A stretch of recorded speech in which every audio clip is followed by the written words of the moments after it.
I know there have been questions and concerns about this, but there is no indication of aliens or extraterrestrial activity with these recent takedowns. Again, there is no indication of aliens or terrestrial activity with these recent takedowns. Wanted to make sure that the American people knew that, all of you knew that, and it was important for us to say that from here because we've been hearing a lot about it.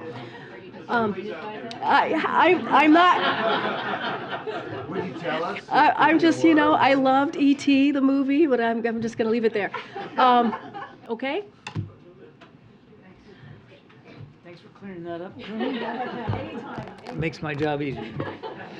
We do not assess that these most recent objects posed any direct threat to people on the ground, and we are laser focused on confirming their nature and purpose, including through intensive efforts to collect debris in the remote locations where they have fallen.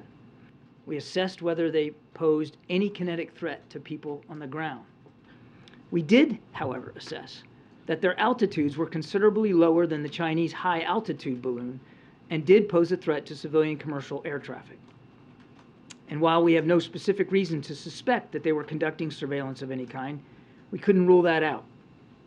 That is why the President, at the recommendation of the Secretary of Defense, the Chairman of the Joint Chiefs of Staff, and the NORTHCOM NORAD commander, gave the order to shoot them down. These missions were completed successfully and safely. Efforts are actively underway right now at all sites to find what is left of those objects so that we can better understand and communicate with the American people what they are.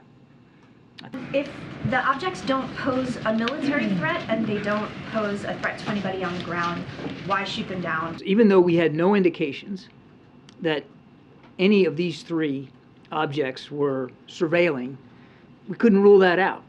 And so there, you want to err on the side of safety here in terms of protecting our national security interests, and the fact that these objects could have and likely did at some point in their path transit over potential military sites of ours or sensitive sites. So again, out of an abundance of caution for those two reasons, the President, with the recommendation of his military leaders, directed them to be taken down.